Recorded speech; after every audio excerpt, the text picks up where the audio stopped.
नमस्कार मंडळी, मुरांबा मालिकेच्या महा एपिसोडमध्ये आपण बघणार आहोत रेवाला अक्षय सोबत बघून रमाला आता थोडी जळजळ व्हायला लागते आणि रमा त्याच गोष्टींचा विचार करत असते. तितक्यातच एक वेटर येतो आणि म्हणतो की मॅडम तुम्हाला काही हवंय का? तेव्हा रमा त्याला म्हणते की तुम्ही माझा नवरा माझ्याकडे सही सलामत आणून देऊ शकता का? आता त्या वेटरला कळत नाही की ही बाई अचानक असं काय म्हणते. रमा आपल्या मनाशीच म्हणत असते की माझ्याशी असतो तेव्हा मिरचीचा ठेचा आणि दुसऱ्यांसोबत गुलाबजाम. त्या रेवाला तर मला चांगली झणझणीत फोडणी द्यावीशी वाटते. रमा हे सर्व बडबड करत असते. आता त्या वेटरला असं वाटतं की रमाने ऑर्डरच दिली आहे आणि तो वेटर ऑर्डर लिहून घेतो की गुलाबजाम, दाल तडका आणि मिरचीचा ठेचा. त्याचं हे ऐकून रमा मात्र डोक्यालाच हात लावते. तर अक्षय आणि रेवा आता डान्स करत असतात आणि अक्षय रेवाला म्हणतो की रेवा अगं बस झाला आता, नाहीतर तुझ्या पोटात उगाच दुखेल. आणि मग दोघेही पुन्हा चेअरवर येऊन बसतात. तर रेवा आता अक्षयला प्रश्न विचारते की अक्षय तुला मुलगा हवाय की मुलगी? तर अक्षय मात्र तेव्हा रमाकडे बघत असतो आणि तो म्हणत असतो की मला मुलगा मुलगी कोणीही चालेल. मुलगा झाला तर मी त्याचे लाड करेल आणि चुकला तर त्याला धपाटेही घालेल, आणि जर मुलगी झाली तर असं म्हणत आता तो रमाच्या जवळ जवळ येऊ लागतो आणि रमाला ऐकवणूक करत असतो की मुलगी जर झाली तर मी तिच्या छान 2 वेण्या घालेल, तिचं दप्तर भरून देईल, तिचा अभ्यास सुद्धा घेईल. रमाला उद्देशून तो हे सर्व बोलत असतो आणि रमाला मात्र हे ऐकून खूप छान वाटत असतं. तिच्या डोळ्यातून पाणी येत असतं. रेवाची मात्र चिडचिड होत असते कारण रमाला त्याच्या मुलीच्या 2 वेण्या घालायच्या असतात. अक्षय म्हणत असतो की काही लोकांना हे करण्यासाठी खूप कंटाळा येतो, परंतु मी मात्र माझ्या बाळाच्या लहान सहान गोष्टी सुद्धा करेल. नमस्कार मंडळी, तुम्ही चॅनलवर व्हिडिओ बघता परंतु आपल्या चॅनलला तुम्ही सबस्क्राईब करत नाही. माझी तुम्हाला एकच विनंती आहे की प्लीज चॅनलला सबस्क्राईब करा आणि हा व्हिडिओ शेवटपर्यंत नक्की बघा. धन्यवाद.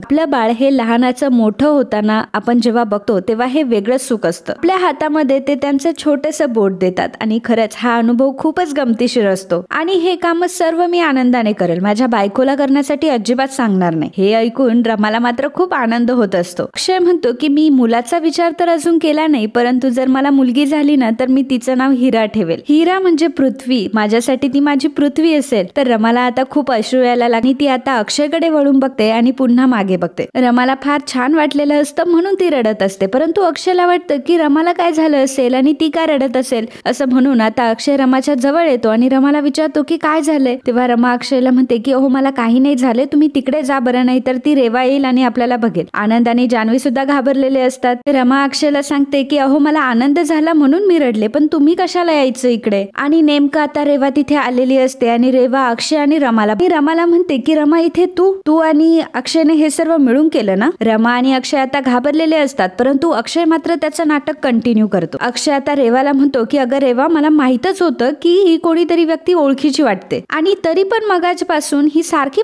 माझ्या मागे फिरतीये. अगं नवऱ्याला 2 दिवस तरी स्पेस दे. 2च दिवस नवरा फक्त तुझ्यापासून लांब आलाय आणि लगेच शेपटासारखी पळत आलीस. तेव्हा रमा म्हणते की अहो काय करणार शेवटी मी बायको म्हणून, आणि तुम्ही बायको म्हणून केलं तरी काय माझ्यासाठी, एकदा तरी तुम्ही रेस्टॉरंट मध्ये मला नेलत का? त्या रमाला बघून जान्हवी आणि आनंद तिथे येतात आणि जान्हवी म्हणते की अगं रमा तू इथे सुद्धा आलीस का? तेव्हा रेवा तिला म्हणते की तू गप्प बस जान्हवी, मला माहितीये की हे तुमचंच नाटक आहे. जान्हवी म्हणते की हो मला माहितीये की रमा आमच्या सोबत आली होती, परंतु आम्ही तुमच्यापासून सर्व लपून ठेवलं. आम्हाला हे नव्हतं माहिती की तुम्ही ह्याच हॉटेलमध्ये थांबणार आहात म्हणून. आम्ही जेव्हा तुम्हाला बघितलं तेव्हा आम्ही तिला घरी सुद्धा पाठवून देणार होतो, परंतु तेव्हापासून ती तुमचाच पाठलाग करते. रेवा म्हणते की तुमच्या सगळ्यांच्या ह्या वागण्यावरून माझ्या बाळावर याचा सगळ्याचा काय परिणाम होत असेल, तुम्हाला अक्कल तरी आहे का? रमा म्हणते की आता तू बघच, मी तुला आणि यांना 5 मिनिट सुद्धा एकत्र राहू देणार नाही. अक्षय म्हणतो की रमा हे बघ उगाच इथे दंगा करत बसू नको. तेव्हा रमा त्याला म्हणते की काय मी दंगा करते का, आणि तुम्ही ते जे काही करताय त्याला काय म्हणतात? आनंद आणि जान्हवीला मात्र खूप हसायला येत असतं कारण अक्षय आणि रमा खूप रिअल ऍक्टिंग करत असतात. अक्षय आता रमाला थोडं बाजूला घेऊन जातो आणि रमाला म्हणतो की आम्हाला दोघांना थोडा वेळ दे, कारण उद्या आमचं बाळ जन्माला आलं तर ते विचारेल ना की आई बाबा कुठे आहे म्हणून. रमा म्हणते की अरे वा तुमचा तर चांगलाच न्याय आहे, दुसरी बाई ती आहे मी नाही. मी प्रेग्नेंट झाले तर चालेल का, आणि मी दुसऱ्या माणसासोबत फिरायला गेलेलं तुम्हाला चालेल का? अक्षय आता डोक्याला हात लावतो आणि म्हणतो की मला आता तुझ्यासोबत बोलण्याची अजिबात इच्छा नाहीये, आपण नंतर बोलूया. रमा म्हणते की आता ही शांती कुठून आली, आणि आजूबाजूचे सर्व लोक रमा आणि अक्षयकडे बघत असतात. तेवढ्यातच वेटर देखील रमाची ऑर्डर घेऊन आलेला असतो आणि अक्षय म्हणतो की हे सर्व काय आहे, आणि ते सर्व बघून अक्षयच्या तोंडाला पाणी सुटतं. तेव्हा रमा म्हणते की हा मिरचीचा ठेचा आहे ना तो मला, आणि ह्या मुलीला ना मी दाल तडक्यासारखी फोडणी देणार आहे आणि गुलाबजाम तुम्हीच दिसतंय तिला आता. रमा आता मिरच्याच्या ठेच्याची वाटी घेते आणि आता बाजूला निघून जाते. तर आनंद आणि जान्हवी सुद्धा तिकडे जातात. रेवा अक्षयला म्हणत असते की अक्षय आता रमा आली आहे तर तू माझ्यासोबतच झोप. अक्षय आता चिडतो.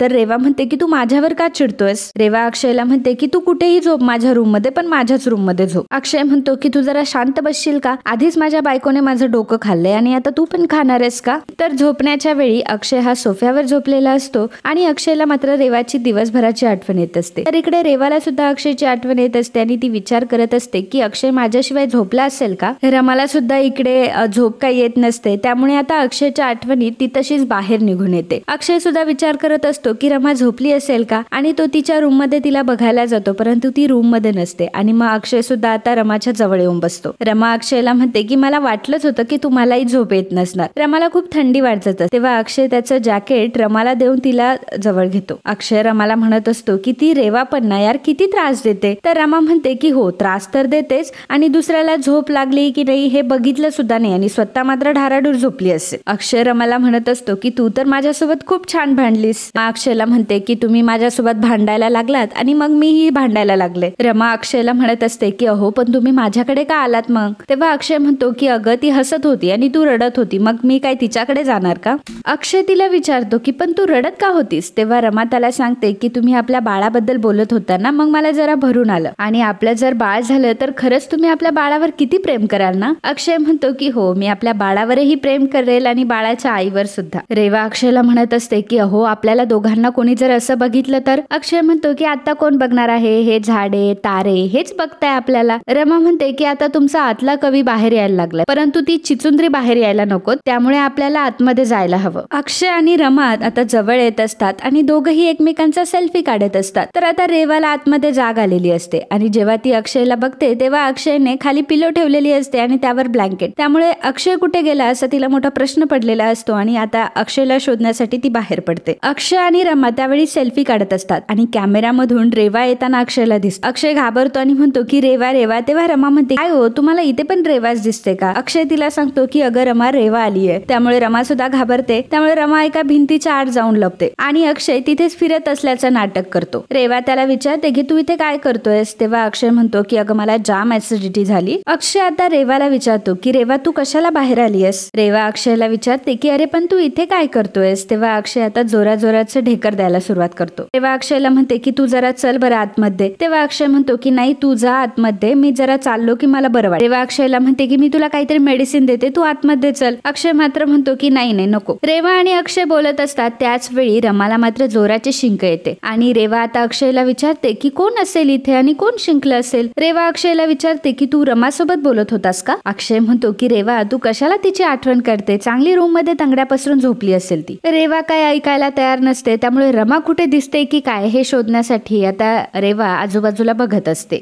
रमा आता जिथे लपलेली असते तिथपर्यंत रेवा येऊन पोहोचलेली असते. अक्षय तिला म्हणत असतो की अगं रेवा चल ना आतमध्ये, मला खूप त्रास होतोय. रेवा ऐकत नसते. रेवा आता अजूनच जवळ रमाच्या येऊन पोहोचलेली असते. त्यामुळे अक्षय घाबरतो. अक्षय रेवाला म्हणतो की अगं रेवा काय चाललंय तुझं, चल ना आपण काहीतरी रोमॅन्टिक बोलूयात. अक्षय पटकन त्याच्या मोबाईल वरती रोमॅन्टिक सॉन्ग प्ले करतो आणि रेवाला म्हणतो की रेवा तू काय करत बसलीये, चल आपण एकमेकांसोबत वेळ घालूयात. त्यामुळे रेवा खूप खुश होते आणि अक्षय जवळ येते. अक्षय आता रेवाचा हात हातात घेतो आणि जोराचा ढेकर देतो. तेव्हा रेवा अक्षयला म्हणत असते की अक्षय अरे काय करतोयस तू हे. तेव्हा अक्षय म्हणतो की अगं काय करू, ऍसिडिटीच तेवढी झालीये. रेवा अक्षयला म्हणते की उद्या आपण लॉंग वॉकला जाऊया, ठीक आहे. अक्षय म्हणतो की हो चालेल जाऊयात. अक्षय मनात म्हणत असतो की तसंही उद्या खूप महत्वाचा दिवस आहे. रेवा आणि अक्षय आता दोघही रूम मध्ये गेलेले असतात. दुसऱ्या दिवशी रेवा आणि अक्षय खूप छान तयार होतात. रेवा आणि अक्षय आता हे लॉंग वॉकला आलेले असतात आणि लंच करण्यासाठी थांबलेले असतात. अक्षयने त्याच्या मोबाईलची रेकॉर्डिंग ऑन करून ठेवलेली असते आणि ठरलेल्या ठिकाणी रमा सुद्धा आलेली असते आणि रमा त्यांची व्हिडिओ शूटिंग करून घेत असते. अक्षय आता रेवाला म्हणतो की रेवा मला तुझ्यासोबत काहीतरी बोलायचंय. रेवा अक्षयला म्हणते की मला माहितीये तुला काय बोलायचंय ते. काही दिवसांपासून तुझं माझ्याबद्दलचं मत बदललंय ना, तू अगोदर सारखं माझ्यावर पुन्हा प्रेम करायला लागलाय, हेच तुला बोलायचंय ना. अक्षय रेवाला म्हणतो की हो आणि आता तू मला आवडायला देखील लागली, परंतु माझ्या मनात एक भीती आहे. अक्षय रेवाला म्हणतो की मी बेशुद्ध होतो तेव्हा माझ्या हातून काहीतरी घडलं असं तू म्हणती. खरं म्हटलं तर आपल्या एकत्र अशा काही आठवणीच नाहीयेत. फक्त मला मी तुला ज्यावेळी प्रपोज केलं होतं ते क्षण आठवतात आणि त्या आधीचे काही क्षण. पण आपल्या दोघांमध्ये अशा काही आठवणीच नाहीयेत. आपल्या दोघांना एकत्र राहून आता त्या आठवणी तयार करायला लागतील. एकमेकांचे होऊन एकमेकांना एकमेकांच्या मनातलं सांगून आपण एकमेकांचे होऊ शकतो. अक्षय अक्षय रेवाला म्हणतो की आता मला सांग की तुझ्या पोटात जर माझं बाळ नसतं तर आपण काय जवळ आलो असतो का? रेवा अक्षयला म्हणते की अरे अक्षय असं का म्हणतोयस? तेव्हा अक्षय म्हणतो की अगं तू म्हणतेस की तू प्रेग्नंट आहेस, पण मला तर काहीच आठवत नाही. आता हे बाळच नसेल तर आपण जवळ कसे येणार? रेवा म्हणते की तुझं म्हणणं तरी काय आहे? आता मी प्रेग्नंट नाही असं सांगितल्यावर तुला बरं वाटेल का? अक्षय म्हणतो की रेवा अगं मला असं नाही म्हणायचंय, मला माहितीये की तू प्रेग्नंट आहेस आणि तुझ्या पोटात आपलंच बाळ आहे. अगं मी जगातला असा दुर्दैवी माणूस आहे की मी बेबी मून साठी आलो आणि त्याचा हनीमून कधी झाला हेच त्याला कळलं नाही. तेव्हा रेवा बोलून जाते की अक्षय शेवटी कसं आठवणार, कारण मी प्रेग्नंट नाहीये आणि मी हे सर्व नाटक करत होते. आता असं ऐकल्यावर अक्षय आणि रमाच्या मनासारखं झालेलं असतं, कारण रेवाचे सत्य आता बाहेर आलेलं असतं. रेवा अक्षयला म्हणत असते की अरे मी हे नाटक का बरं केलं, कारण माझं तुझ्यावर खूप प्रेम आहे. अक्षय म्हणतो की अरे बापरे खरंच का? आणि असं म्हणून रेवाचे दोन्ही हात आता तो हातात घेतो. अक्षय आता रेवाला मिठी मारतो आणि रेवाला म्हणतो की बघ आता मी तुझ्यासाठी कसं लढतो ते. अक्षय आता रमाला डन करतो आणि रमा सुद्धा खूप खुश झालेली असते. रेवा अक्षयला म्हणते की अक्षय आता तू पहिल्यासारखं माझ्यावर प्रेम करशील ना? तेव्हा अक्षय आता रेवाला म्हणतो की रेवा म्हणजे तू नाटक करत होती, मग मी कशाला तुझी साथ देऊ? तू एक नंबरची थापाडी आहेस. मला ना फक्त तुझ्या तोंडून हे वदवून घ्यायचं होतं. आता जे हे नाटकं चाललेत ना ते थांबव. जर तू समोरच्याला फसवू शकते ना तर समोरचा सुद्धा तुला फसवू शकतो. रेवा आता पूर्ण रडल्यासारखी झालेली असते आणि तिला जाम टेन्शन आलेलं असतं. रेवा अक्षयला म्हणते की अक्षय तुला काय म्हणायचंय? तेव्हा अक्षय म्हणतो की माझं फक्त आणि फक्त रमावर प्रेम आहे. रमाशिवाय मी दुसरं कोणावर प्रेमही करू शकत नाही. त्यामुळे तुला मी हात जोडून विनंती करतो की तू आमच्या आयुष्यातून बाजूला हो. रेवाला आता खूप टेन्शन आलेलं असतं आणि रेवा आता पळत सुटलेली असते आणि त्याच वेळी एका दगडावर रेवा आपटते. तर रेवा आता रडायला लागते आणि त्यावेळी अक्षय आणि रमा दोघंही आता तिच्या जवळ येतात. अक्षय आणि रमाला एकत्र बघून रेवा आता त्यांना म्हणते याचा अर्थ तुम्ही दोघांनी मिळून ही सर्व नाटक केली ना, आणि हा तुमचाच ट्रॅप होता ना मला फसवण्याचा, आणि अजून हा खेळ संपलेला नाहीये. रेवा आता अक्षय आणि रमाला सांगते की अजून हा खेळ संपलेला नाहीये. तर रमा आणि अक्षय आता जान्हवी आणि आनंदकडे आलेले असतात. तर रमा आणि अक्षय जान्हवीला घडलेला प्रकार सांगतात आणि सांगतात की ती कुठेतरी पडली. जान्हवी म्हणते की नाटकच करत असेल ती. रमा म्हणते की नाही ती चांगलीच जोरात पडली, पण ती कुठे गेली?